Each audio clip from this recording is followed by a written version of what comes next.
and Regeneration Scrutiny Committee on the 17th of January 2023. I'll just read something out to you before we start the meeting. So may I remind everyone present that the meeting is being live streamed as well as recorded via the internet, and this recording is archived for future viewing. Could all participants please mute themselves when not speaking in order to avoid any background noise or feedback when other participants are speaking? Stefan William. If a participant wishes to speak, can they please put their hand up if they can be seen on screen, or use the raise hand function? When invited to address by the chair, please could all participants ensure that their microphone and camera is on to ensure that they can be seen and heard when actively participating. If this is not possible for any reason, please bring this to the attention of myself and or the Democratic Services Officer as soon as possible. Please ensure that all debate raised verbally and not via the chat function for the sake of the recording. The chat function may be used to highlight any technical issues and or to grab the attention of myself or the Democratic Services Officer. If any participant has difficulty hearing or being heard when they are addressing the committee, then they should let myself or the Democratic Officer know. So I'd like to welcome all committee members, cabinet members and officers, anyone watching the live broadcast. The main purpose of tonight's meeting is to consider 3 reports. The first 2 are references. The first being a reference from the Governance and Audit Committee relating to a national review undertaken by Audit Wales on public sector readiness for net zero by 2030. The second reference is from Cabinet and relates to UK Shared Prosperity Fund. The third report is an update from Tom Bowering on Project Zero, and this will include a presentation on the local nature partnership. So what I intend to do is to change the order around a bit because they are interlinked, is to take the Audit Wales report and Project Zero update together at the same time, but then to take the Shared Prosperity Fund report first. So if we can move on to the agenda, and if I can ask if there's any apologies for absence, please. Councillor Iannucci, Chair. Thank you. If we can have a look at the minutes of the previous meetings, are all members happy with the minutes of the previous meeting? Yes, Chair. Yes, I'll take that as a yes. Thank you very much. And then on to any declarations of interest. Does anybody have any declarations of interest for this meeting? No? Okay, lovely. Right, if we can move on to agenda item 5 then on your agenda, and I think Phil Chappell will be presenting this. So if you're ready to go ahead, Phil, we'll listen to what you have to say. So thank you. Thank you, Chair. And apologies in advance, everybody. I've got a bit of a cough. So if I start coughing, I put my thing up. I'd rather than coughing down your headphones. Apologies in advance. Doesn't seem to want to go anywhere. Yes, so this is a referral from Cabinet in December, and we'd had a previous report that had gone to Cabinet in June that was allowing us to submit a local investment plan which set out what the priorities for funding in the Vale would be. So just a bit of background. It's the Shared Prosperity Fund is a 3-year programme of funding from a UK government, and it's administered at a regional level by Rhondda Cynon Taf Council. So they're the kind of lead contact for UK government for the 10 local authorities. And in a nutshell, I suppose the overarching aim of the fund is to build pride in place and increase life chances. So it's a mixture of capital and revenue funding, mostly revenue funding, and it replaces some of the EU funding lost to Wales as a result of leaving the EU. So the funding programme would run until March 2025 for the Vale. So the Vale's allocation is just over 14 million. And about £2.5 million of that is ring fence for a numeracy programme called Multiply. So that leaves about £11.5 million split across 3 investment priorities. So this is the same across the whole of the UK, the same investment priorities. We've got communities in place, supporting local business and people and skills. That went quite a long time then. That's quite good. So, as I said, the report was taken in June to allow us to submit our local investment plan, and importantly, that had the evidence base in it for the funding and an indicative funding split for the Vale from those themes, and that was submitted to Ron the Taft, who then compiled 10 authorities into one regional plan. And we understand whether the UK government have granted approval for that at the end of December, and we've seen sight of some of the legal agreements now between the Vale and Rhondda.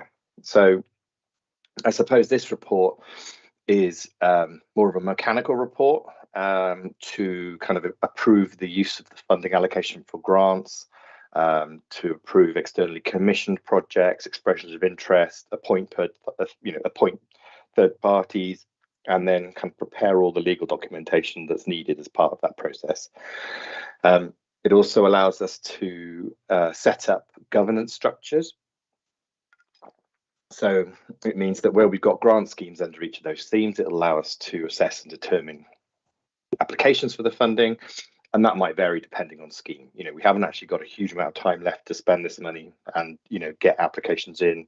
We've already been through a process where we had expressions of interest in from people to say what they think they'd like to do, and we might use existing structures. So, for example, where we've got the Strong Communities Grant Fund that's panel that's been working really well, where we've had the CBC, the lottery, various external bodies like Natural Resources Wales sit on that one, community councils. It might be that we use those existing structures for that and expand the scheme. It also allows us to put the project as they're approved on the council's capital programme. So I suppose this report is a follow-up report with the to give us approvals to proceed. Really, we don't have long to spend if we're gonna get going. Any questions from anybody? Thank you, Phil. Sam, do you have any questions for Phil Chappell, please? Mark, I can see your hand up if you'd like to go first. Thanks, Sandra. Thanks, Phil. Your cough doesn't sound too... Keep coughing now before you have to answer. That's the best way of dealing with it. Thank you. I'm interested, you've mentioned twice then we haven't got long to spend. Perhaps you could just give us a bit more detail on that and the implications of not spending it. And the reason I ask, at the last meeting we spoke to Marcus about the money for the marina in Barry as well, and the fact that hasn't been announced as yet, and the timescales associated with that. And I'm just interested in the implications and what we can do to manage that better. Thank you. Okay, thanks. Yeah, probably slightly different implications in that, I mean, committee probably know that we've applied for a grant of £20 million for a new marina and community water sports centre in on the waterfront in Barry, and we've more or less said to them that it cannot be built if you stick to the same timescale. So we've had a message from UK government saying that they're likely to be flexible on that. What we haven't had is the same for Shared Prosperity Fund, but what we've done is we've been progressing at risk. So as I said, we've been doing call outs for people to say, what are your needs in your communities? What are your businesses saying? I mean, a lot has changed since we submitted our local investment plan back in June, economically, etc. So we are going to have some sessions with businesses and communities in the coming weeks and months to kind of thrash out and help us sort of shape grant schemes. This year, it's different in some ways because you have to evaluate, because we're getting the approval now and everybody's profiled an amount of spend this year, we're having to allocate funding against already committed projects for this financial year.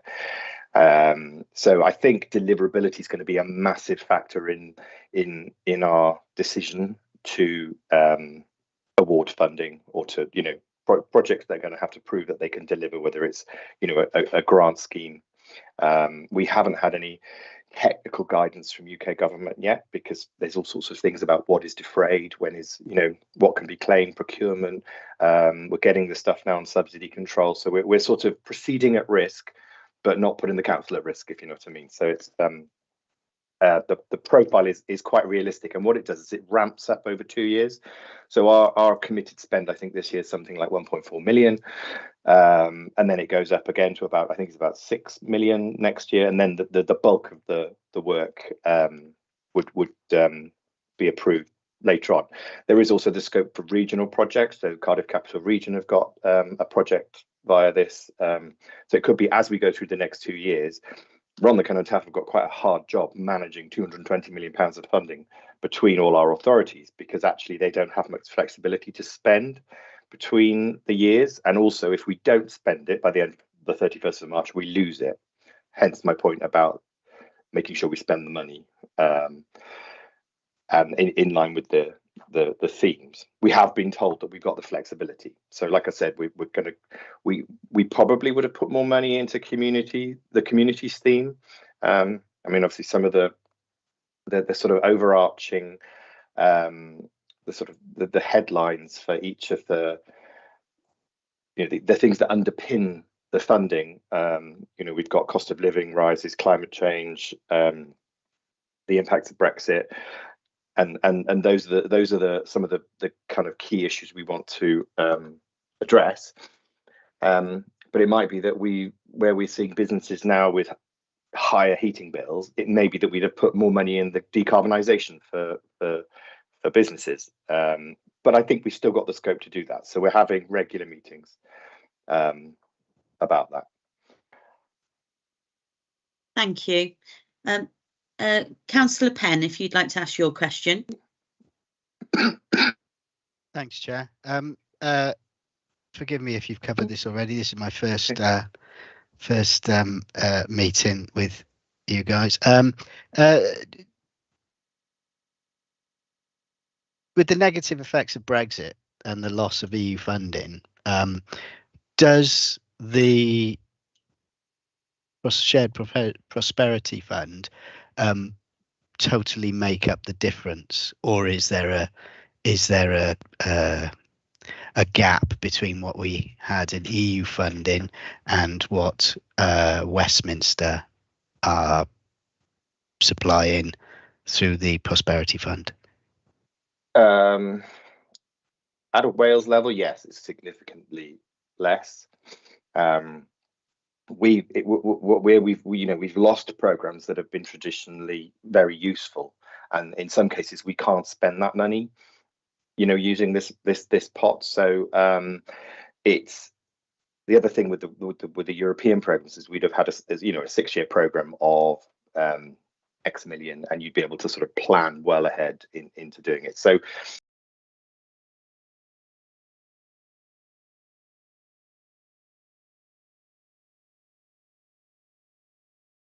and areas like Cornwall are seeing that. So but also the funding's welcome, and it just means we're going to have to target it well. So actually, some of the evidence base we've got, for communities, it means that we'll have to target it in those communities where you've got health inequalities and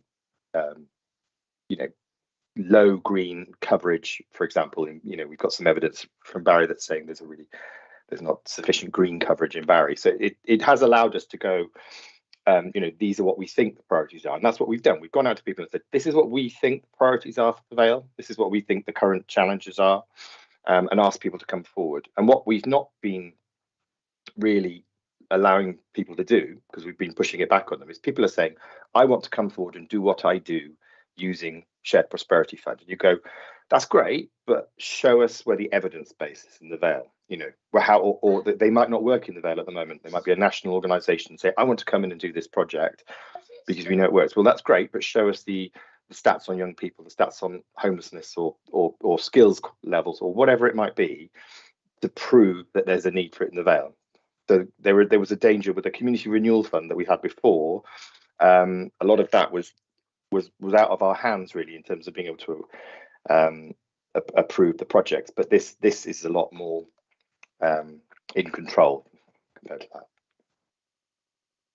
Sorry, can I just quickly just ask what Okay. Do you can you put a figure on it? Do we know? Is that something that we know, or there is a figure? I know that the Welsh Government has quantified a figure for the whole of Wales, but I couldn't give you that figure for. Like, I mean, for example, it includes everything from further education, higher education, all skills projects that would have been. We've got employability schemes. There's the socio-economic measures for rural projects that we would have had funded through another scheme, which is now gone. So it's almost like there may be some more money for certain themes, but some other areas are suffering. But overall, I think the figures are quite readily available out there for Welsh. Okay. For Wales. I'll have a look. It's the gift that keeps on giving, isn't it? Thank you, Councillor Pennant. Phil. Councillor Aviat, if you'd like to ask your question. Thank you, Chair.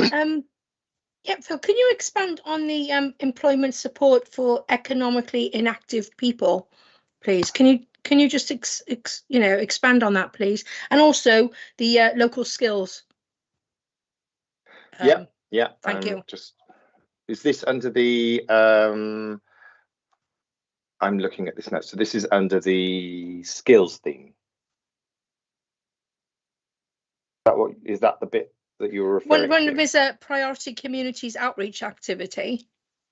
Yes, yeah. Yeah, can you just expand on that, please? Okay, so that would be a lot of you might know the work of Mark Davis and his team, the employability team within the council. So the skills theme has been handed over to that department. We are also going to have an element of the funding that is open for people to come forward through for skills. So Multiply is a regional project, and it's around support for numeracy and skills, vocational skills, working with young people, unemployed, and that's the £2.5 million that's top sliced. And then there's around about 1.7 million in there for the kind of employability work that the council's traditionally done through the European Social Fund at a local level. But there's also going to be a sum for skills that will come forward and tell us what you think is needed. So it means that the colleges could come forward. It could be training organisations or whatever.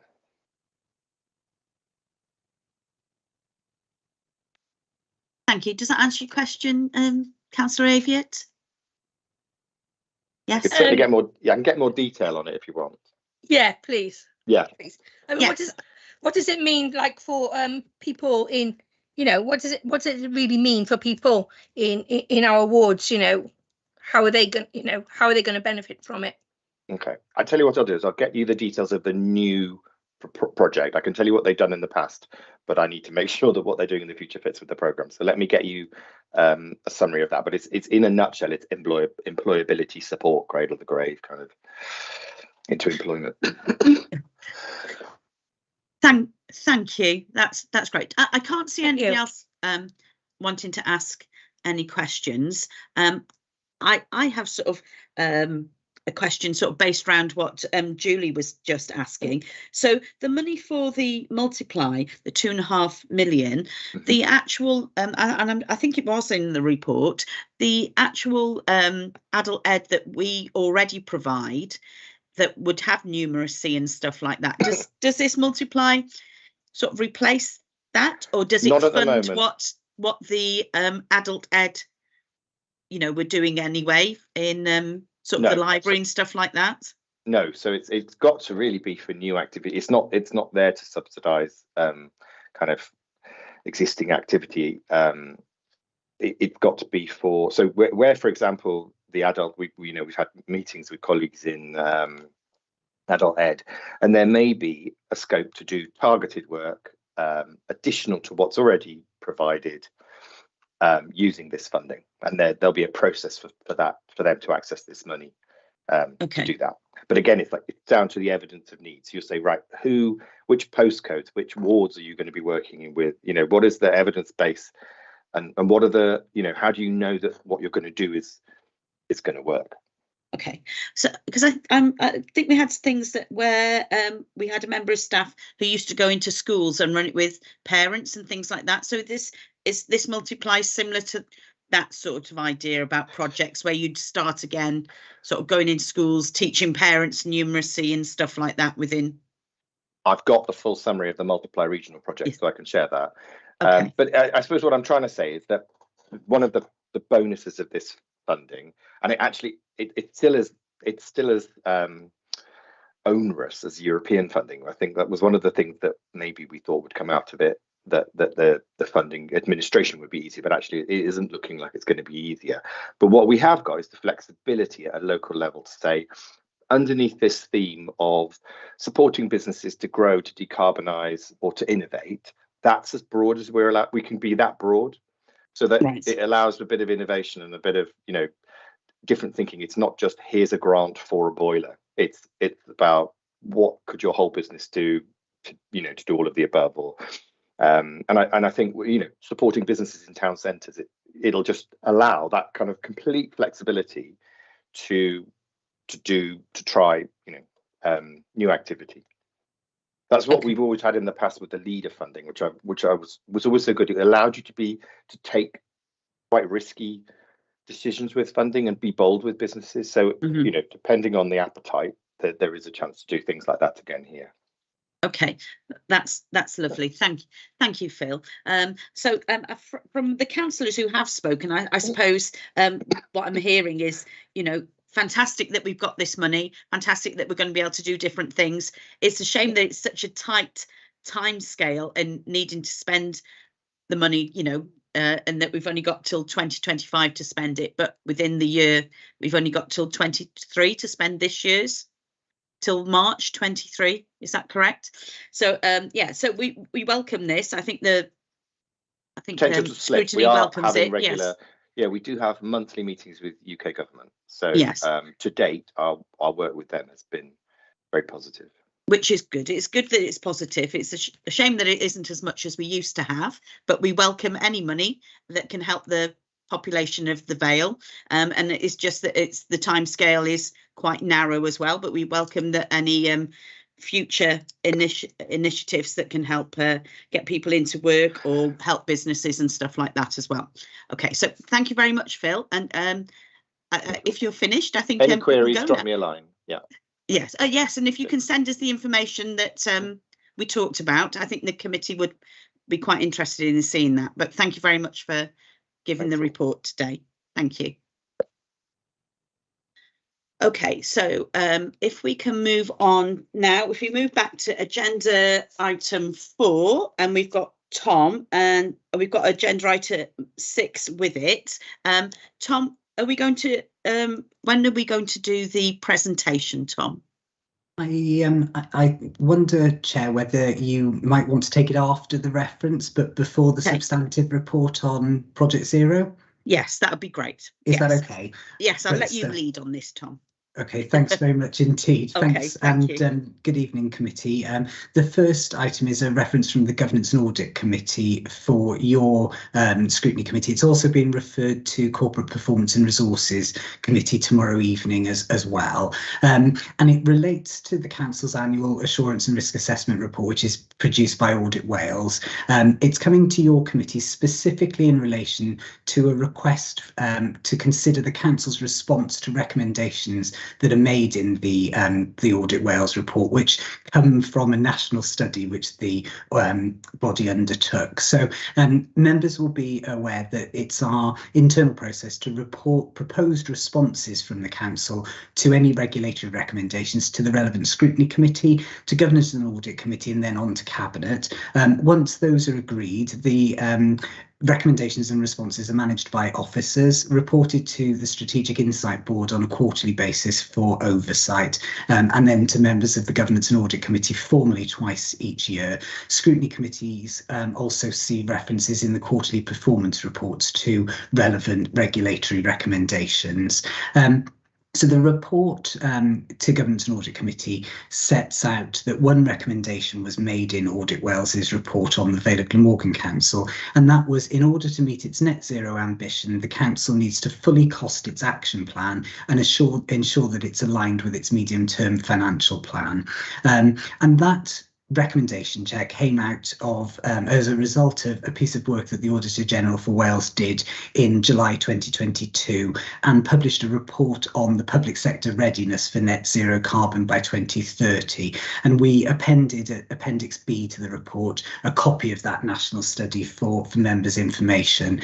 And that set out a series of calls for action around strengthening leadership, clarifying strategic intent, getting to grips with finances, understanding skills gaps and capacity, and improving data quality and monitoring. And the reason for suggesting, Chair, that we took the two items together is that members will see progress against those calls for action reflected in the Project Zero report to your committee this evening, and referenced throughout the report itself. So in considering the specific recommendation that was made for this council around costing the challenge plan, the proposed response is that the Project Zero Programme Board has reviewed the report from Audit Wales and its findings and worked to cost individual delivery schemes, as well as developing the data and insight that's needed to help understand the overall costs, will be done throughout the life of the plan, and work is underway to do that now.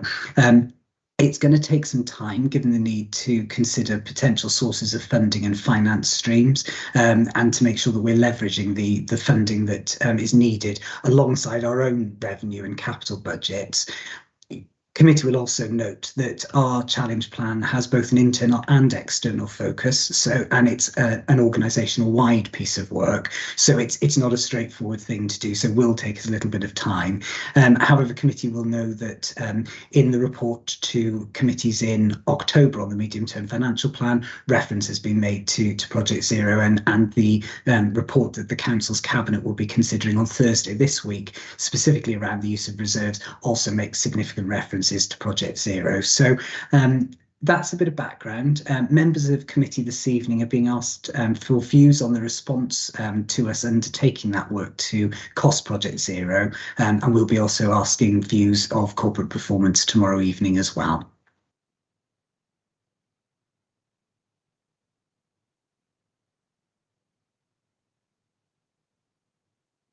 Thank you. I kept switching on and off my ability to speak, but thank you very much for that. Does anybody have any questions or views to say to Tom at the moment, please?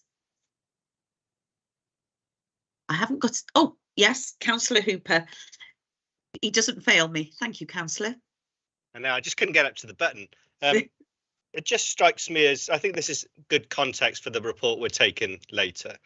And I think one of the statements that came out of the report, and this is a general point about Wales in general, but I think the same could be elsewhere, and they use the word uncertainty over our ability to get to net zero by 2030. I think that's being polite in its language, frankly, in terms of ambition. And I think that context should be where we start. And I'd be interested in where the council, I asked Sandra whether I could use a word earlier, and she told me I wouldn't because it's almost a swear word. But it feels as though there's a risk of almost sugarcoating where we are and saying we're doing very well at trying to achieve our net zero ambitions, but we almost need something that's more akin to the Marshall Plan than anything else. The dangers are so huge, and for a context for the next one, I'd welcome your view, please, Tom. Thank you, Councillor Hooper, and absolutely, I think it is good context for the council's report, which will follow later on in the agenda for you. The later report does make reference to the council's carbon emissions and breaks those down over the three scopes of activity. So, in effect, those that we have direct control over, and those that are later on in the supply chain and therefore are more difficult to affect change from. Welsh Government government have established a mechanism for measuring carbon emissions. It was first run on 2019-20 data and then has been refined. So whilst we welcome the refinement, definitely in the methodology for calculating carbon emissions, it makes it difficult to make a direct comparison in terms of the organisation's operations and therefore our impact in terms of carbon. One of the things that we're doing as a board is trying to get a handle on the specific activities and their specific carbon impacts, especially within the supply chain. Nearly 90% of our emissions sit within the supply chain. So therefore, as I say, are more difficult to affect change on. And what will be really useful is to be able to start to compare year on year to see the impact of our actions under Project Zero on our overall carbon output. I think there's something as well about reflecting that the data in 1920 is obviously impacted partly by the pandemic. So as we're starting to see patterns of activity change again, it's our ability to be able to understand the impact that has on net zero as a 2030 target for the organisation. And that's also important within the context of the overall 2050 net zero target for Wales. Obviously, the council has got a contribution to the carbon output for the Vale of Glamorgan as a county, but understanding the overall emissions of the county area is equally important. And that's the reason why we've commissioned some external work to understand the different sectors and their impact across the Vale of Glamorgan in terms of carbon output, in order that we can then both take action internally to change the way that the organisation works, but importantly work as a community leader as well in terms of affecting behaviour change outside of the organisation, where obviously more carbon is being emitted. Thank you. Is that okay, Councillor Hooper? I'm just going to smile. I think we have an issue of the severity is not being matched necessarily by the actions throughout. That's my concern. We'll get into the report, and I've got some other questions then. But thanks for your answer, Tom. Thank you. And I suppose my question, I don't think it mentioned in it here, the external work that we're having done for looking at the different sectors and their carbon contribution, if you like. When will those reports or that work be actually completed so that we can have a look at what the results are? We've had the initial draft of that report has been received now, Councillor. We've asked for a little bit of further work and refinement to be made on that. So I'd anticipate that we'd be able to report that alongside the next Project Zero update report to your committee. Lovely. That's fantastic. Thank you very much. Thank you, Tom. So I think, yes, I think that was a really interesting report and a precursor to what we're going to have next. So are we having the presentation next, Tom?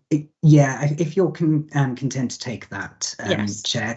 The background to the presentation is that at the Corporate Performance and Resources Committee in 2022, there were a number of questions and comments made around the local nature partnerships work, and they suggested that it'd be good to have colleagues come and present to your committee. So I know we've got Emily on the call this evening, so she's gonna do that, and then I'll take you through the overall report if that's okay.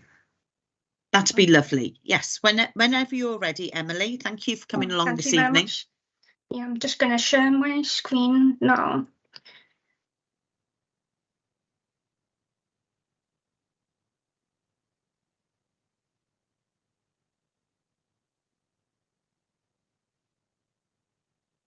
Okay. So hi everyone, my name is Emily Shaw. I'm the coordinator for the Wales Local Nature Partnership. So as some of you may not be very familiar with what a local nature partnership is, I just wanted to start by giving you a very quick overview. So the Vale Local Nature Partnership was set up in 2020. We are one of 23 local nature partnerships that have been set up across Wales as part of the LNP Cymru project, which is coordinated by the WCVA and funded by Welsh Government. All LNP coordinators are currently hosted by the local authority. Whilst it's not a council-owned group, the council are members of the partnership equal to the other members. At the start of the Local Nature Partnership Community Project, we were funded for 3 years until last March, and now we are only funded on an annual basis by Welsh Government. The Local Nature Partnership Community Vale LNP team consists of myself as the coordinator working part-time, line managed by Colin Cheeseman, who is the council ecologist, and very recently we employed Lauren, who assisted with the delivery of the Local Places for Nature programme, which I'll come on to very shortly. And both of our positions are only funded until the end of March this year. So in the span of just under 3 years, the Local Nature Partnership has grown to over 65 organisations and groups. They're working together as a partnership. We are building a nature recovery network that delivers our aims to engage communities, organisations and decision makers on a local level by encouraging them to take action for nature's recovery in the Vale. The working together in this way enables us to maximise our impact with the limited resources and capacity that we have. What sets our LNP apart from the others is the high uptake of membership and the inclusion of local community groups, ensuring a grassroots approach, as we cannot successfully tackle the nature crisis without engaging local communities. So far we've had 6 meetings at the wider Local Nature Partnership, which have mainly focused on the development of the Nature Recovery Action Plan, which we are currently co-producing as a partnership. And on this slide you can see some of our aims as well. So the funding for the Local Nature Partnerships currently comes through an annual Welsh Government funding scheme called Local Places for Nature. The main focus of Local Places for Nature is to deliver biodiversity projects working with communities in urban and peri-urban areas of deprivation. Whilst this has been great for the more developed areas of the Vale, we can't use the funding to deliver for nature across the Vale, as we are currently limited to urban areas. So each year we get an allocation from Welsh Government and we submit project plans that align with their criteria and targets. As you can see on this slide, from the revenue figure, only a small portion of this fund is allocated to the delivery and coordination of the Local Nature Partnership, with the remainder only focused on delivering the Local Places for Nature projects. So over the past 3 years, we have used part of the capital funding to develop an annual community grant scheme to enable groups and organisations to develop their own biodiversity projects. So as you can see on this slide, we have an increase of the amount of money that Welsh Government have awarded us to deliver this. It's been a hugely successful scheme, growing year on year, with Welsh Government awarding us bigger grants to keep developing our impact in the Vale. The successful project is decided by a grants panel, and to date the panel have awarded 42 grants to groups and organisations across the Vale. So on this slide you can see a list of some of the local groups and schools that have been successful so far. Examples of projects have included equipment for wildlife surveying to help groups monitor and record species we have in the Vale. Also include habitat management and creation projects, for example, hedge planting to create wildlife corridors, pond creation to provide much needed wetland habitat, and also nest box installation to provide species with nesting opportunities in the more developed and urban areas. And over the past 3 years, using the Capital Fund, we have delivered a wide range of varied projects using the Welsh Government allocation. These are just some of the projects that we've carried out. So I'll take you through these very quickly. So in 2020, the Rangers team used the funding as an opportunity to transform the old golf course in Porthkerry into a haven for wildlife by creating ponds and allowing the grassland to naturally regenerate.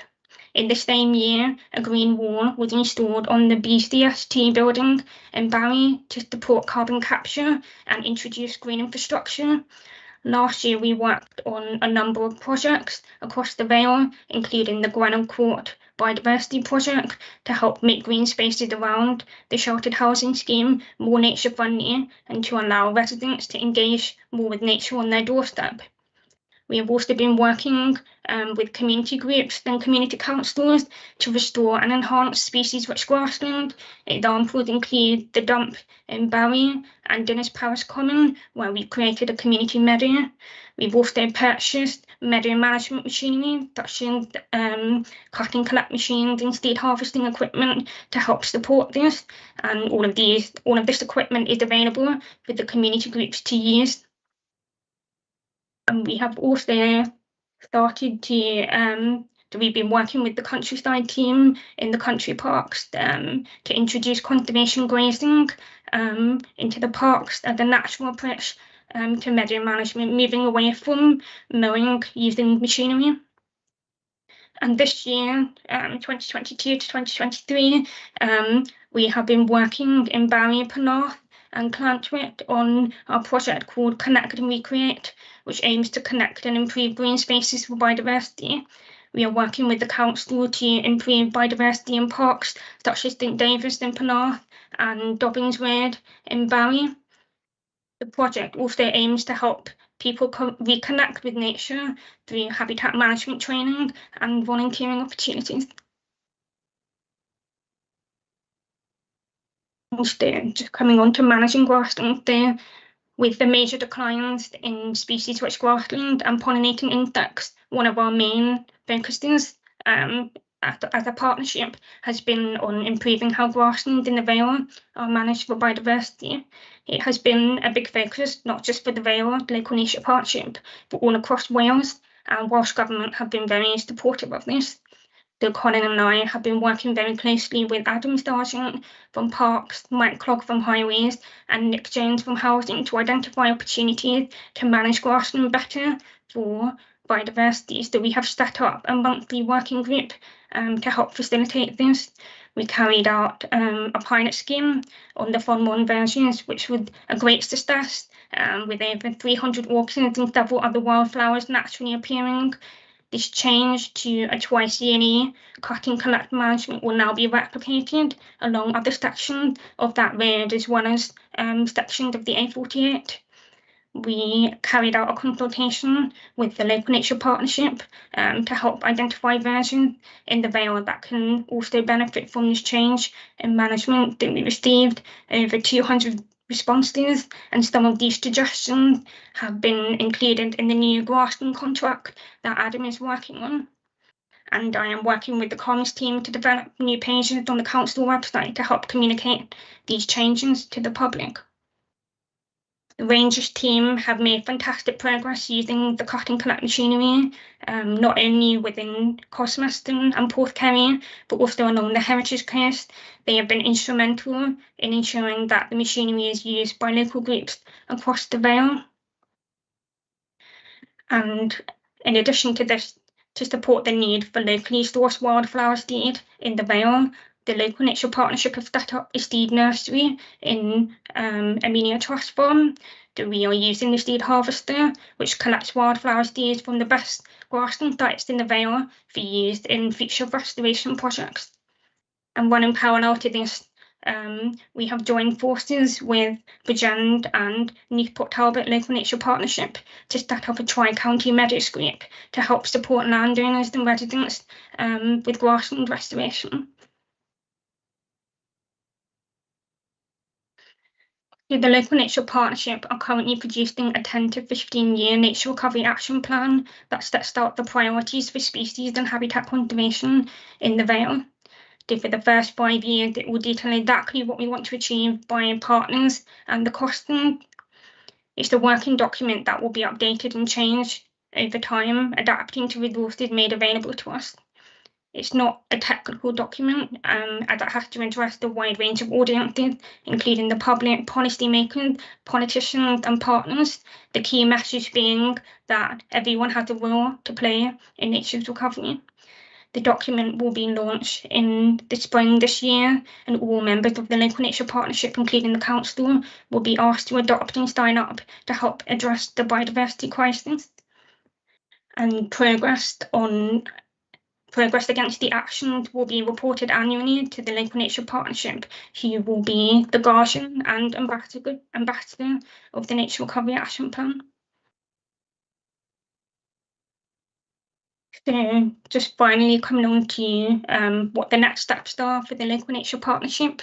The next immediate steps are to complete and launch the Nature Recovery Action Plan, engage the Local Nature Partnership with the delivery of the plan, and to secure funding to support project delivery. We also would like to maximise our reach and link in with the Public Service Board. We would like to also continue to develop green networks in Penarth Barry and Clantwick Major. And we would also like to support the project development through the Nature Recovery Action Plan, but also through the Restore the Thor project that we currently put a bid for through Heritage Lottery Fund, and as well as the Coastal Rewilding project, which we are developing with Natural Resources Wales.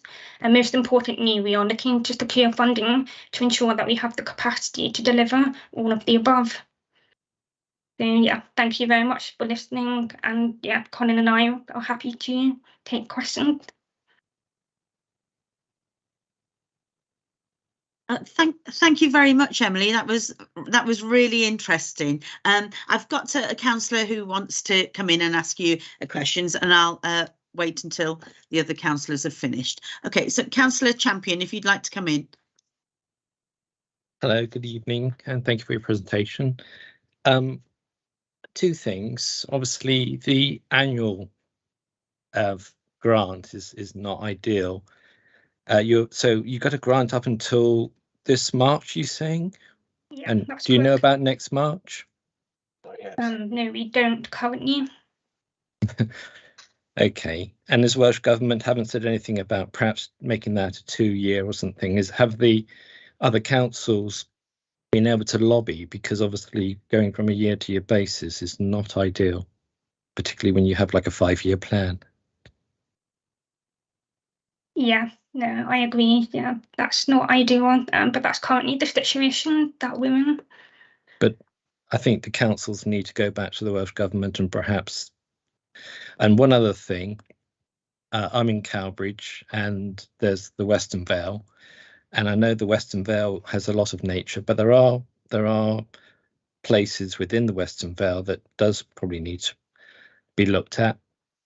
And I hear you say you want to sort of enlarge your scope, but don't forget about the Western Vale. Thank you. Thank you.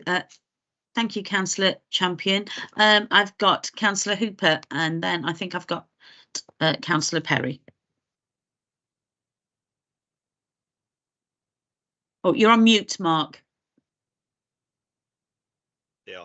I just want to firstly echo Councillor Champion's point about funding streams, and I think there is a need for there to be a lobbying exercise, because I don't think it's appropriate to manage in that way. I think it's impossible, frankly. It makes life difficult. I can see officers nodding vigorously at that one. I just want to bring to attention of officers, they may be aware or not, that we're working with other officers in the council in Barrack Ward about trying to change a piece of land that's in the car park at Harbour Road into a community orchard. And I think what it's highlighted to me, and you talk about working with other officers in different, so you mentioned Mike Clogg and others who've been supportive of your efforts. Sometimes we need to do things that go against the commonly held views of where things are. So, for example, there was a challenge put to me that we needed to make sure there was sufficient car parking space for Barry Island. What we need to do, if we're going to change the way people behave, is start to say the car is less important than other modes of transport. And I'm probably looking at you two for some support in this, and just make sure that you're aware of this idea of having a community orchard. You've got the full support of the local councillors in the area to develop these things. The part of land that we're talking about is actually boggy and unusable by cars anyway, so it's a huge opportunity to change the way we do things. And I think those are the types of things that you know, we want to talk to you about and see whether we can help as well.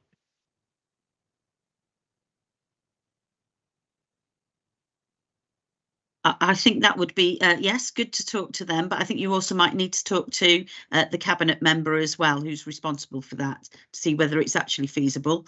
I don't know if you want to answer that, Emily, if you've got anything you wanted to say, or Colin.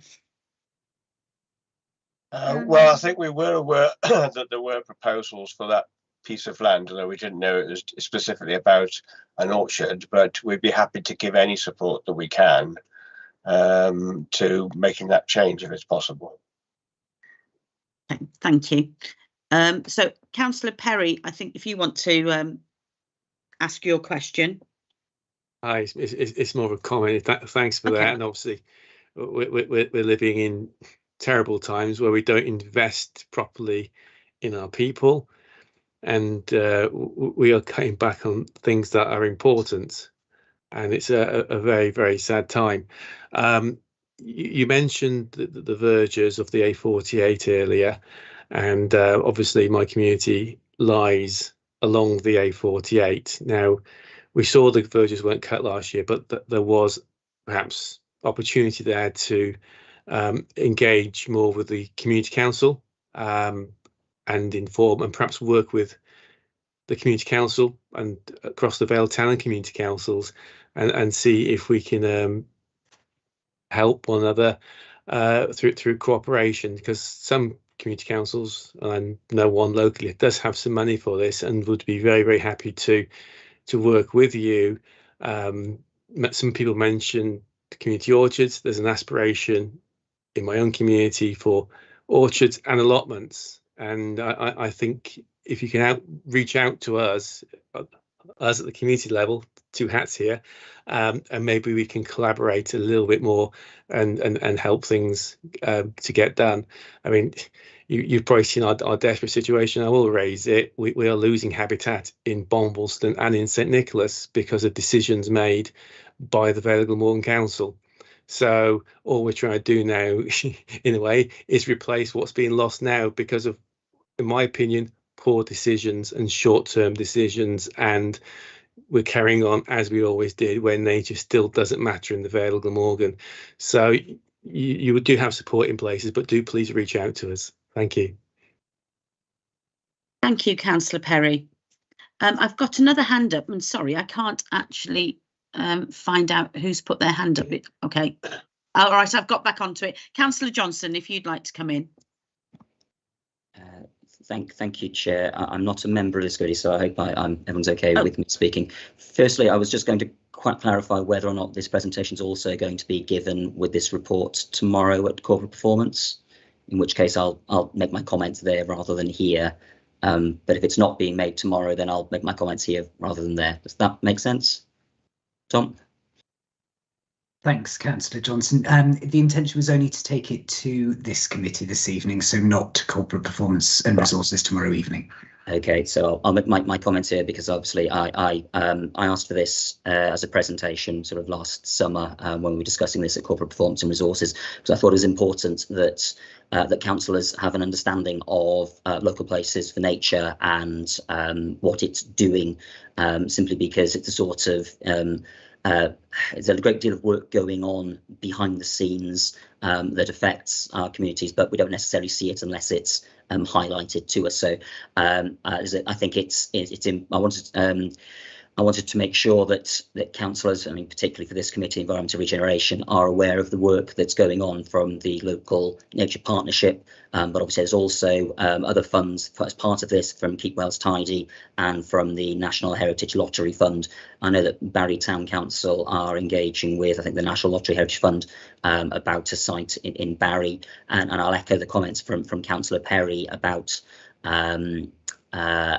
working with town and community councils, anyway, explicitly as a delivery partner. You know, as I don't know to what extent many of them are engaged with the LNP, but making sure that filters through to town and community councillors, I think is very important. I appreciate that the idea of this is nature on your doorstep, and the sort of implementation of the modest measures, and the urban and peri-urban nature of it, sort of maybe leaves some parts of the Vale out, but I think you can probably stretch that that idea of peri-urban certainly to definitely include places like Cowbridge and that, as well as Barry, Penarth, Llanfair Major. But I'm very pleased to hear that there's a long-term plan, because I think that's been one of the concerns, and particularly relevant to the annual funding that comes from Welsh Government is this the 3-year NRAW funding, fine, extra year, fine, but I'm fairly sure that Welsh Government have been told over and over again that it's difficult to plan long-term work without without long-term funding being committed. So I don't know if it's appropriate, especially as I'm not a member of this committee, but as I think probably not, Councillor Johnson. Go on, say it. As has been commented already, the concerns have been raised about the annual nature of the funding. I mean, is it worth this committee or cabinet writing to Welsh Government and noting concerns surrounding that and asking for multi-year funding to be implemented for this as a programme? I will see what the committee wants to do, Councillor Johnson. But thank you very much for your contribution. I was really interested in what you had to say today. I represent Court Ward. And we've had quite a bit of nature sort of renewal and things like that going on in Court Ward. We've got Pencoitry Fields where we're having trees planted. I'm going to have sort of rewilding as well there, but also Councillor Brooks and myself, along with sort of the parks, people had the green areas on Devon Road sort of planted with wildflowers. We've also had Uskull, the old Uskull Meister Devon playground, flowers planted there that have come back year after year, and also the tiny forest we had replanted. We've had it planted twice on Pencoitry Fields, and that is looking amazing. We've also got the community allotment space within our ward. So yes, in Court Ward we're really interested in all this, and I know the same for my fellow councillors in Gibbonsdown and Caddock as well, where there's lots of different things going on. But the more things that we can have going on like this, the better. And I think, sort of, we were talking a little bit about social deprivation and things like that. And I think Gibbonsdown, Court, Caddock are some of the most deprived areas, as well as sort of Councillor Pam Drake's ward. And it's good for people around there to have the rewilding process, to have trees, to have different things like that as well within the ward. So yeah, we welcome it everywhere though. So yes, I don't know, a committee wanting to write to Welsh Government about that. What do they think of Councillor Johnson's suggestion? Councillor Champion.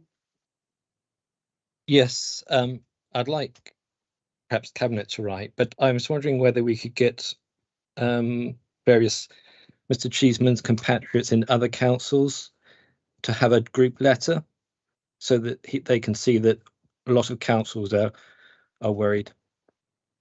I think that would be down for the individual councillors, other councils, Councillor Chapman, rather than us sort of making that suggestion. But I mean, I know it's down to them, but I think it'd be more weight if it was more than the Vale of Glamorgan saying something. I don't think it's down for us to lobby the other councils to actually do that. I think it's our I'm not council. saying we lobby them, but communication is the key. You talk to them. I don't think that we can actually do that, Councillor Chapman. Quite happy for this committee if they want to ask the Cabinet if a letter can be written or something like that to say about funding.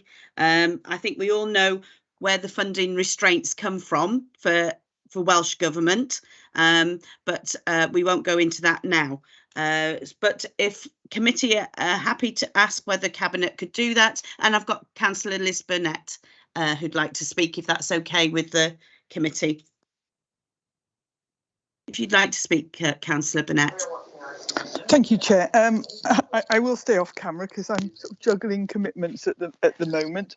I just wanted to come in on this. I think short-term funding is an issue. It is an issue for everybody. It is the topic of regular discussions amongst local authority leaders. So I don't think there'd be anything new there. And when I have meetings with local authority leaders, I can raise it and say we had a conversation about 1 year funding, and they'll all agree again. But I think that you actually have to look at it and say, well, where is the source of the issue?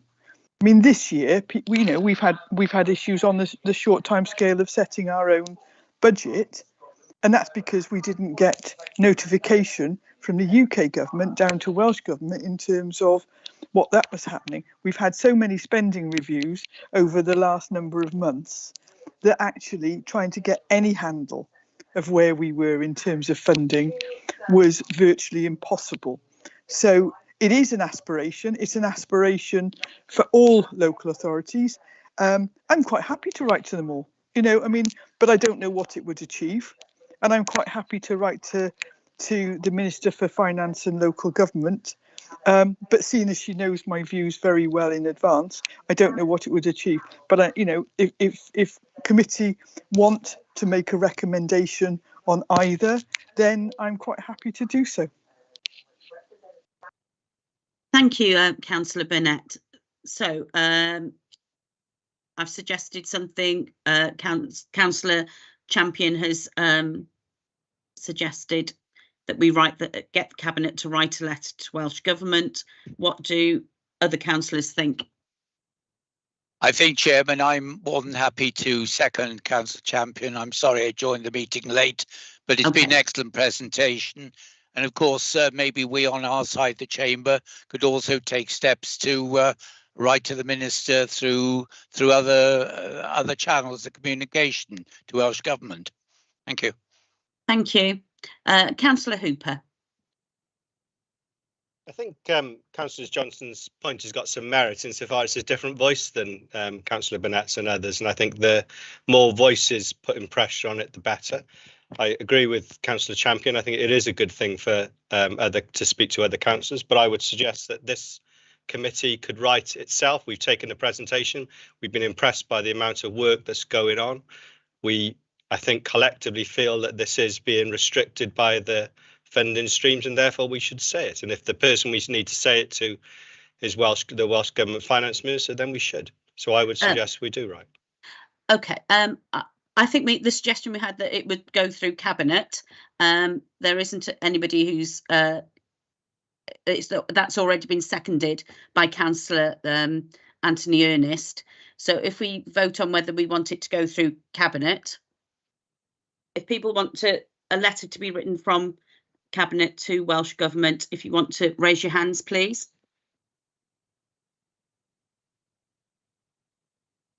I can't see it. And I've got Councillor Champion, Councillor Ernest and Councillor Hooper. I can't see anybody else voting for that at the moment. Gareth, how many people are on the committee who are eligible to vote? Sorry. Chair, would it be easy to ask if there's any people dissenting to that recommendation? So go the other way. Yes. Okay, then let's put it that way. Anyone dissenting to this recommendation that we ask Cabinet if they can write to? Okay, Councillor Hooper. Councillor Avia, are you dissenting to asking Cabinet? Yes, I am. Okay. All right then. And who else have we got? Councillor Penn is dissenting as well. All right. So that's okay. So who? Gareth, I'm getting myself in knots here. How many people is that altogether then? I've got 2 dissenting, Chair, of a total of, it's 10. Just double check my numbers. But if it's just 2, Chair, then that motion is carried. If anyone would like to come forward, any dissent? I will dissent as well. Okay, that's 3, Chair. Chair, shall I just do a roll call, Chair? Okay, yes, please do a roll call, yes, because I'm making myself confused here. So, Councillor Aviat, you're obviously against the proposal. Yes, I am, Gareth, against, yeah. Okay. Councillor Champion, are you for or against? For. Okay. Councillor Drake, you for or against? Against. Okay. Councillor Driscoll? Is absent this evening. Okay. Councillor Ernest, are you for or against? For the proposal. Councillor Hooper, are you for or against? For. You've given apologies. Councillor Penn, are you for or against?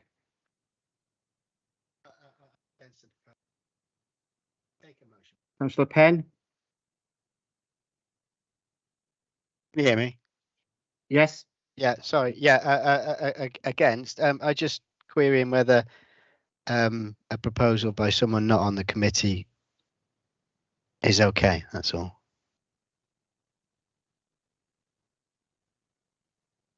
Chairman, it was taken forward by Councillor Champion, who in effect put into words Chair, the proposal by the non-member. I think Chair should answer this.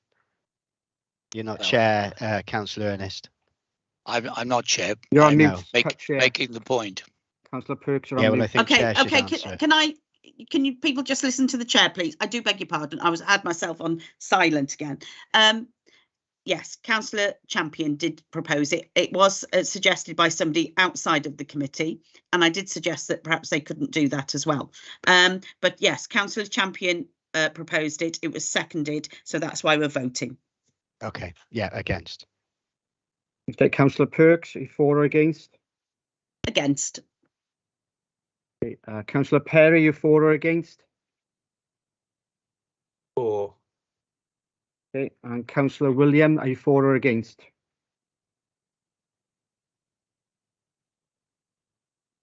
Councillor William? He is on the line, Chair, because he's joined via his mobile. Councillor William, can you hear me?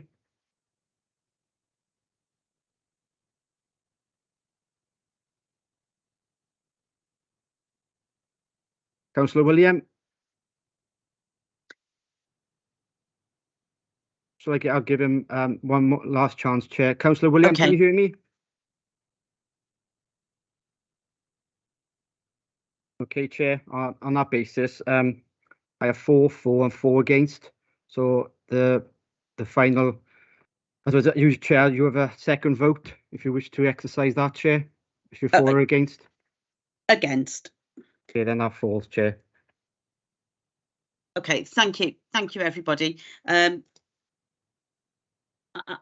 sort of aware that obviously Councillor Burnett says that she already has these discussions as well. So I'm sure that Councillor Burnett will carry on having those discussions with Welsh Government Finance Minister. Yes. Okay, if we can move on to the next. Thank you very much for your presentation today. It's lovely to speak to you. Will we be able to actually have a copy of the presentation? I think the councillors would like to have that, if that's possible, Emily. Yeah, that's absolutely fine. I'll also then put in the chat just a few links to our social media, just so that you can stay up to date with what we're doing. We've also got a mailing list as well, so if you would like to add your email to that, I'd be very happy to do that. I will just add that information into the chat now. Thank you. Oh, that's lovely. Thank you very much for coming along this evening. Thank you. Tom. Thanks very much indeed, Chair. Thank you. Thank you. So, yes, you've got the last presentation. Yeah, not presentation. I don't know why I'm saying that. I don't want to disappoint, but I haven't got a presentation. But I'll, if I may, I'll just give you some of the highlights from the Project Zero update report. So back in July of 2022, your committee considered a progress report on Project Zero, made a series of recommendations around future reports, use of additional hyperlinks to be able to give access for members to relevant background reports, a greater emphasis on the barriers, emerging risks and challenges, as well as the successes of work undertaken. That ideally you'd like to see an update on timescales around decarbonisation and whether they're being met. met, there was a suggestion around using RAG ratings for various elements of the project as well, and also including more information around the finances of the programme as well. The report that we're bringing to your committee this evening, Chair, addresses a number of those. We recognise this is work in progress, though. I'm pleased that we were joined by a new programme manager for Project Zero in mid-November. So one of the first things that I've asked her to do in her new role is to more fully respond to the recommendations made by committee. But Appendix A to the report provides you with the latest progress report itself. And I hope committee will see that there's a positive direction of travel in terms of the presentation of information in response to your previous comments.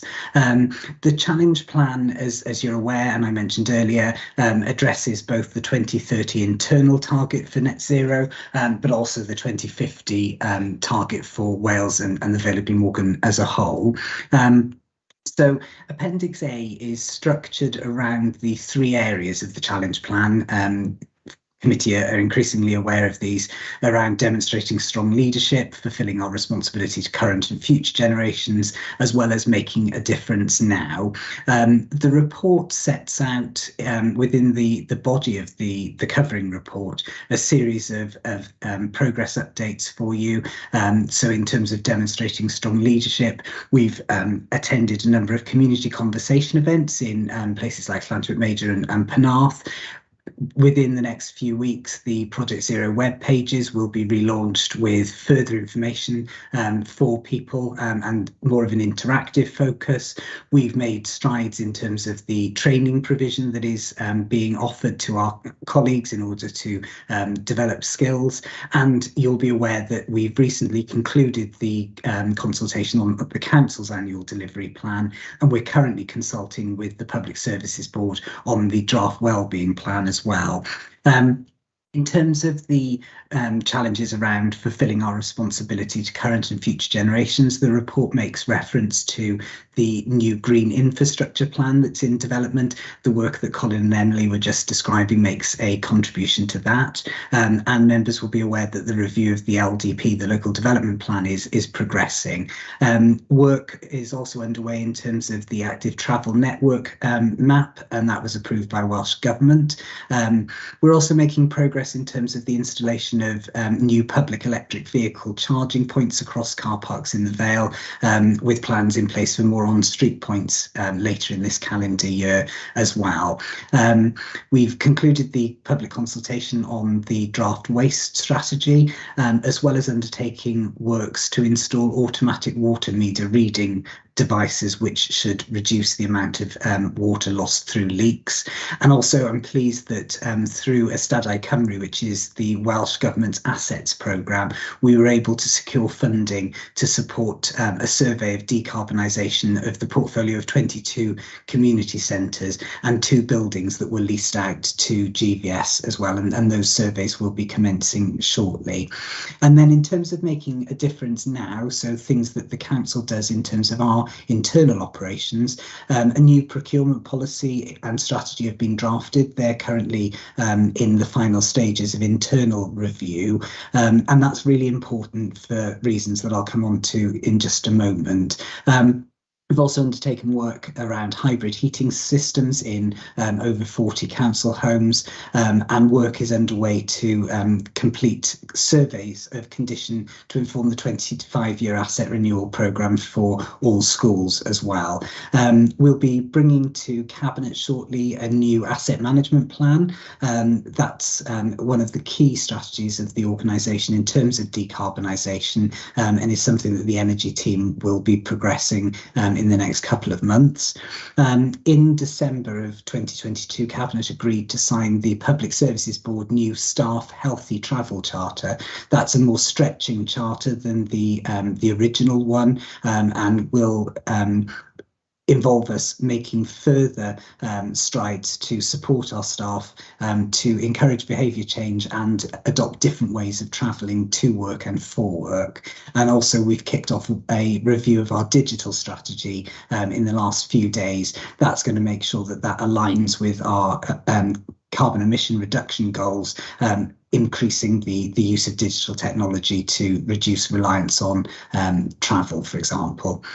I mentioned in response to Councillor Hooper's question earlier around the understanding of our data, and within the Covering report at paragraph 2.6, there's some information in the report about those, the way in which Welsh Government are requiring public sector organisations to report on our emissions.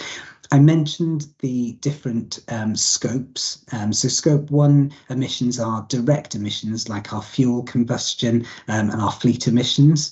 Scope 2 are emissions that include indirect areas of carbon, so electricity purchased from the grid, for example.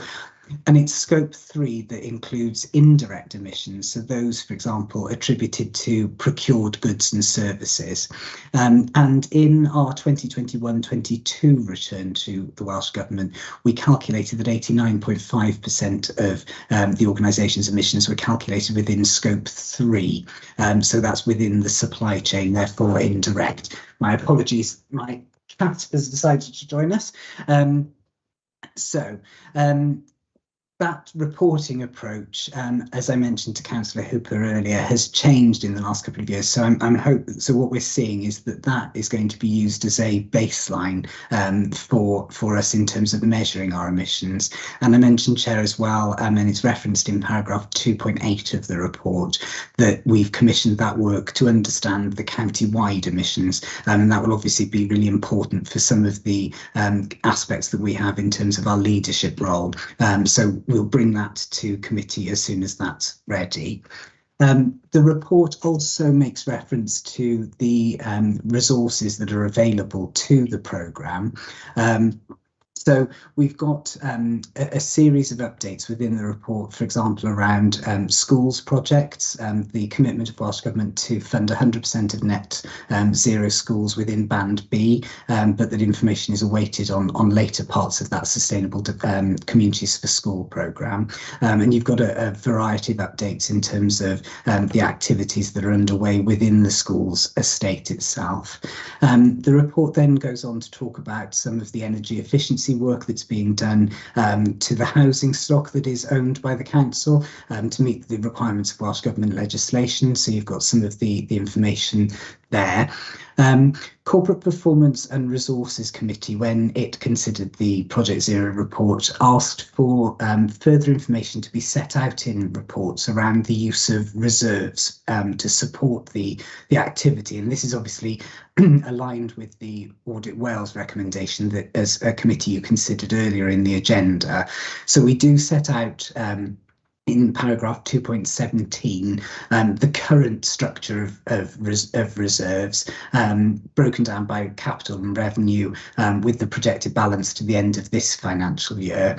The Council's Cabinet are going to be considering the proposed revenue and capital budgets later this week, and clearly as part of that the reserve strategy is included, so members will see information regarding the support from both a revenue and capital perspective for Project Zero within that report.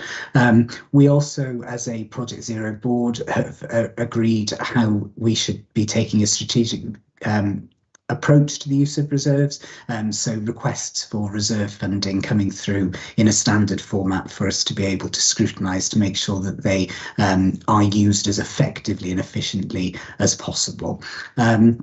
We've also had, as part of the Welsh Government's budget that was announced just before Christmas, a commitment of £20 million across Wales for decarbonisation.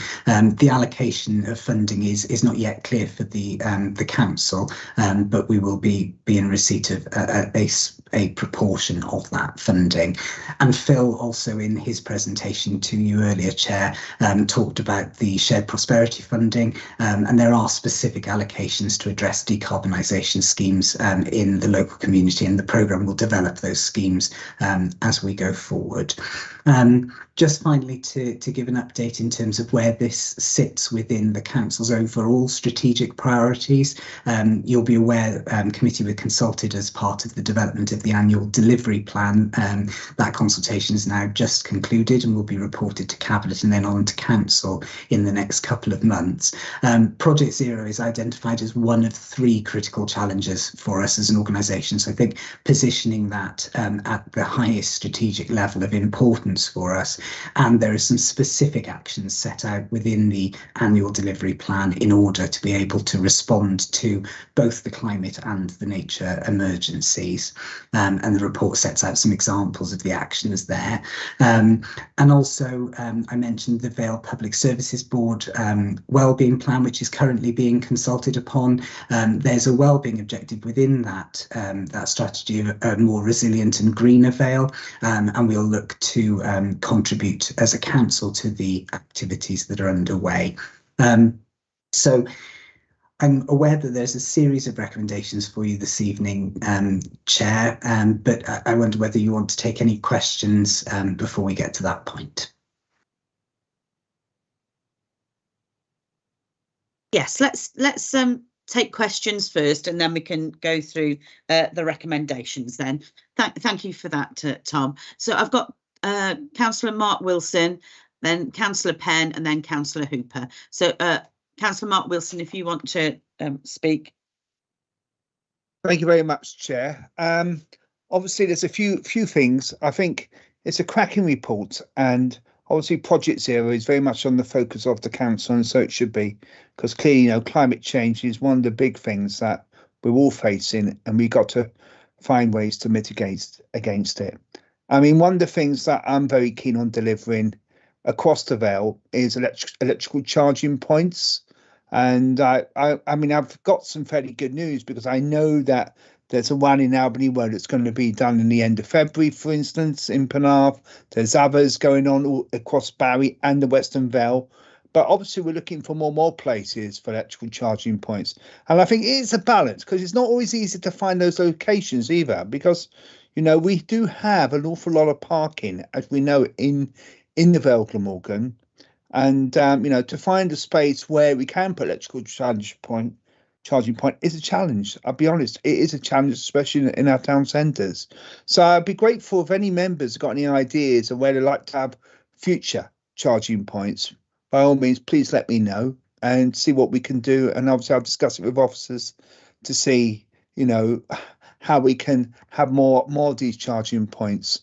So, you know, that's my first comment. My second comment really is about our behaviours. And I think what's important also, as you probably know, I'm responsible for the road servicing budget. But as part of the road servicing budget, we also got to focus on payments as well. And we've got to promote more active travel. So active travel, although we do focus a lot on the road servicing in terms of trying to get cyclists and footpaths and so on and so forth, but we also think about a lot of people walk around, you know, and we want to spend some on that money, the asset renewal money in particular, and the road servicing money on improving our payments as well. So, you know, so we are looking to move some money around if we can, but I would hasten to add, obviously, it's a challenge due to budgetary constraints. So thank you. Thank you, Councillor Wilson. Councillor Penn, if you'd like to ask your question or make your point. Brilliant, thanks, Chair. It was just a couple of points. One of my questions was just following on from Councillor Wilson's comments there on EV charging. I think with the amount of terraced houses in Barry and Penarth, finding a solution to on-street charging would be really beneficial to getting the uptake of EVs, you know, higher. Sorry, my son's just flossing next to me. Just a second. Stop.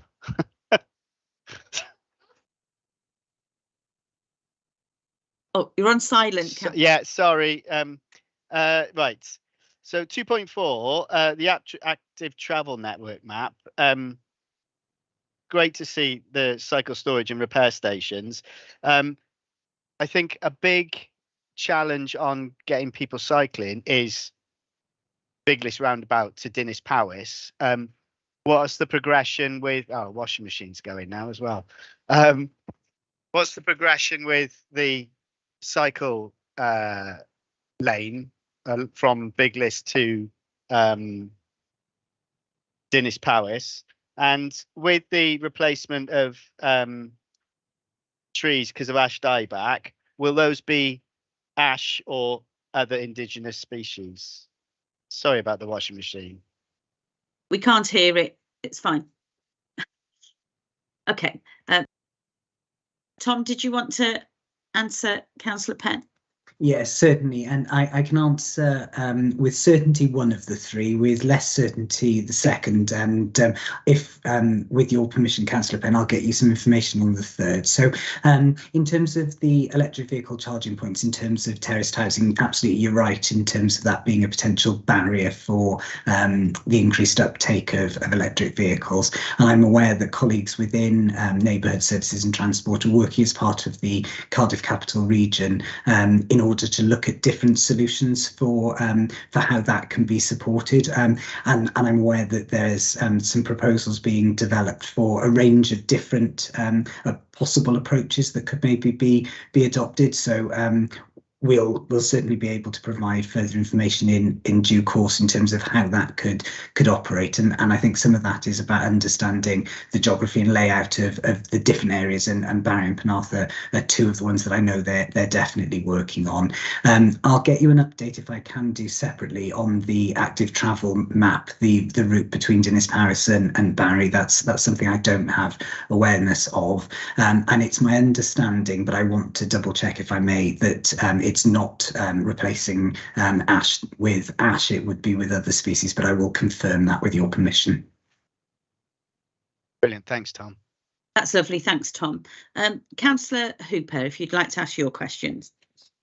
Thanks, Chair. Just a few points, and I think the context, we went to starting this audit Wales saying that they were concerned that there was uncertainty over us being able to hit our 2030 targets, and there are a few things. I think this plan still lacks ambition, and a lot of that is down to the finances of it. There's still, if you look at the risk, all the risks talk about, we got risk of budget being underfunded, budget being underfunded throughout it. So that really should concern us, and is something that we should be wary of. On some specifics, we talk about trees quite a lot and replanting them. We've got a lot of urban trees that are on highways, and just a good example on Romley Road in my ward. Recently, there was a tree that needed to be taken down for safety reasons. It was going into a property, and it was replaced with tarmac. If we're going to be serious about this, we need to make sure we're replacing urban trees as well as formal trees as well. In Challenge 8, we talk about economic growth, and there's the link between economic growth and climate collapse is linear. They follow one to the other. So I think we need to be considering how we're doing economic growth quite differently, and I don't see this in this report. And I just want to, on Challenge 11, when we're talking about flooding and water conservation, I see a bit about water conservation. I see nothing about flooding, and the worst case scenarios of flooding in Barry and elsewhere across the Vale with sea level rises look catastrophic. So what's the plan with that? Where's the detail? It doesn't seem to be there. I'll just finish, if I may, with just referencing Mark Wilson's point about EV charging points. Two things. One, we need to drive less, not just drive around in electric cars. So there's a focus and a leadership opportunity there. But there are commercial operators who've got charging points in our across our area, and they don't service them enough, and it's really difficult to get them to do it. There's one that's been out of circulation, a Genie Point in Morrison's now for 7 of the last 8 months. And if the council could support members, I've been in touch with them, but that would be useful to try and make sure, because they're a public service as well as being a commercial operation. Thank you. Thank you, Councillor Hooper. I can certainly get some updates in terms of the approach with urban tree replacement and how those decisions are taken. So I'll certainly undertake to do that. In terms of the link between economic growth and climate change or climate collapse, as you describe it, we've looked to strengthen some of the commitments within the annual delivery plan for next year. specifically in relation to that area of activity. And I know that the work that is underway to create the investment and growth plan for the Vale and specifically the master plan for Barry also makes reference to some of that development, and making the links between those decisions and the green infrastructure plan is going to be really important. But I'll certainly echo those comments to my colleagues in the Place Directorate. In terms of flooding updates, again, I'll take that one away and get committee an update on some of the commitments that are made in the challenge plan around flooding, and I note your comments around electric vehicle charging points and their servicing. But there's probably a limited amount that the council can do on that, but we would certainly look to I'll look to explore it with my colleagues in transport, because they may well have links that they can take. So thank you. Thank you. Councillor Perry, if you'd like to ask your question, please. Yes, more to come back to what Mark Hooper just said, and electric vehicles are not the solution. And if we think that we can just carry on as we are, but switching from fossil fuels to renewables, so-called, with all the environmental damage caused by the extraction of materials for batteries, we're not going to be successful. So we need to be much more ambitious. We need to think about changing lifestyles. I'm still upset that the Vale of Glamorgan Council is still removing mature trees when it doesn't need to. It's making bad decisions, bad choices, and we aren't really progressing. We can't sort of say here that there's a new way of thinking, a new way of doing things. It's more of the same. It's more, we'll do something slightly better and we'll write a nice new report. So hopefully in the coming months we can shake things up again and be doing things differently. And when I say differently, I mean differently, not slightly differently.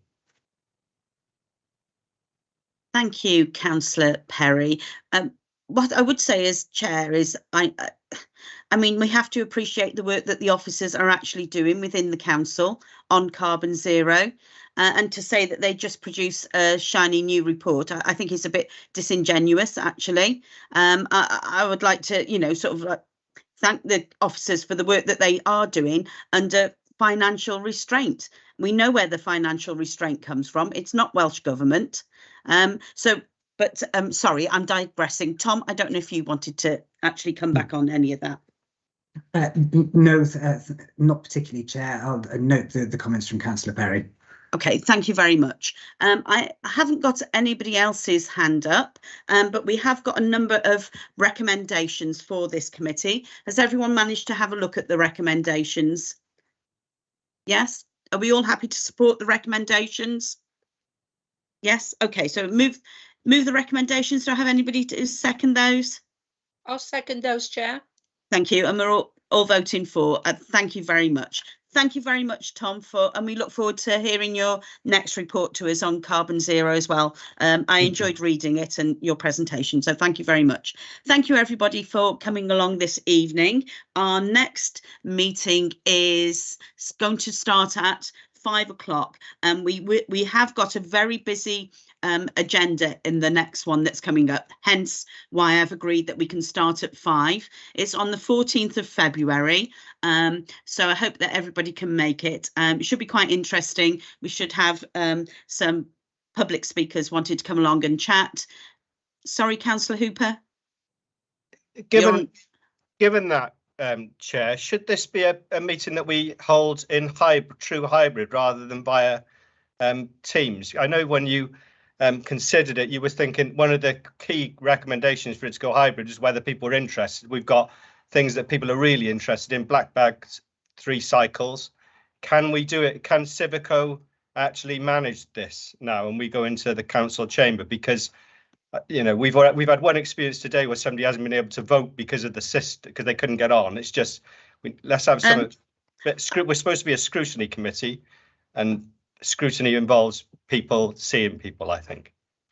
Well, I think online meetings are fine. I think it's a mixture. It actually allows everybody to participate. Some of us less fortunate than others that we have caring responsibilities, whoever that's for, and wouldn't be able to make a meeting in person, but can make it online. So I don't want to hybrid, I don't want I'm speaking, Mark. That's why it's hybrid. I am speaking. Do not speak over me. So I think, you know, that would be down for the chair to decide how we're going to hold the meeting. I don't take instruction. I will decide on how the meeting is going to be held, and I'll speak to the officers about it. But thank you for your comments.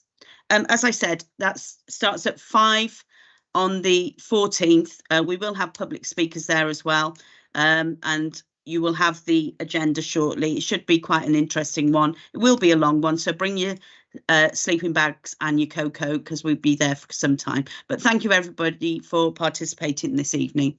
Thank you. Bye. Thanks, Chair.